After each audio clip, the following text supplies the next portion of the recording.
તેના માટે બેસણું રાખવામાં આવે છે. આજનું જે અમારો વિરોધ જે છે, જેની અંદર બેસણું પણ છે, અને બેસણું એ વાતનું છે કે લોકશાહીના ભાગરૂપે સ્વતંત્ર ભારતની અંદર જ્યારે વિકસિત વડોદરા હોય અને વિકસિત ગુજરાત હોય, અને એની અંદર જ્યારે કોઈ પણ સમાજના પ્રતિનિધિઓ જ્યારે પ્રશાસન જોડે માંગ કરતા હોય ને એ જો માંગ સ્વીકારતી ના હોય તો અમારું બી લાગણી દુભાઈ જાય છે. આજે તમને કીધી કે ખાતવડી સ્મશાનની કામગીરી, કે જે કામગીરી 2023 ની અંદર શરૂ કરવામાં આવી હતી નવીનીકરણની, અને જે તે સમયે જે પૂર્વ સાંસદ છે રંજનબેન ભટ્ટ, એમના દ્વારા કમિટમેન્ટ કરવામાં આવ્યું હતું કે જ્યારે પણ કામગીરી હાથમાં ધરવામાં આવશે ત્યારે સૌથી પહેલા કામગીરી જે મહારાષ્ટ્ર સમાજની 10 ફીટની જગ્યા છે ત્યાંથી શરૂ કરીશું. આજની તારીખની અંદર ખાતવડી સ્મશાનની 90% જેવી કામગીરી પરિપૂર્ણ થવા જઈ રહી છે, પણ અત્યાર સુધી પ્રશાસને એની એક હિટ પણ હલાવી નથી.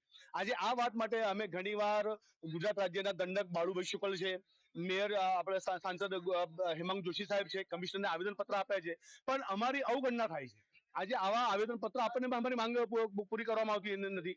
એટલે આજે સમસ્ત મહારાષ્ટ્રીયન સમાજ નારાજ છે, અને એમના નારાજગીના ભાગરૂપે આજે સમસ્ત મહારાષ્ટ્રીયન સમાજ થકી અમે રામધૂન તેમજ વડોદરા મહાનગર સેવા સદનના વિરુદ્ધમાં અમે આજે સૂત્રોચ્ચાર કરી વિરોધ કર્યો છે, અને આવનારા સમયની અંદર ટૂંક સમયમાં અમે મ્યુનિસિપલ કમિશનરને મળવાના છે, અને એમને ફક્ત બે જ વસ્તુઓ થશે, કાં તો તમે કરો કાં તો અમને કરવા દો. આજની આ અમારી જે મીટિંગ છે, સભા છે, એની અંદર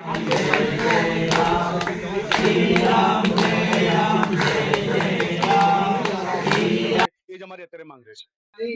આજે શેના માટે આપણે બેસણું રાખવામાં આજે બેસણું ને રામધૂન છે. આજે વડોદરા શહેરમાં વસતા મહારાષ્ટ્રીયન સમાજના મુખ્ય આગેવાનો એકત્ર થયેલ હતા.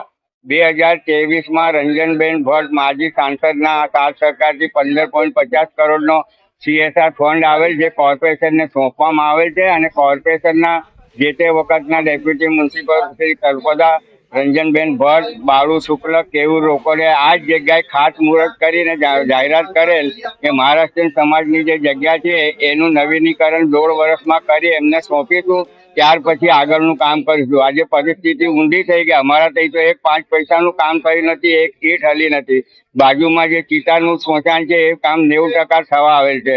એટલે આજે અમે સમાજે આવેદન પત્ર બધા કચરા પેટીમાં નાખી દીધા. સોમવાર પછી ડાયરેક્ટ અમે એકત્ર થઈ મ્યુનિસિપલ કમિશનર, સાંસદ અને બાળુ શુક્લ પાસે પહોંચીશું, અને એમના પાસે 15.50 કરોડનો હિસાબ માંગીશું.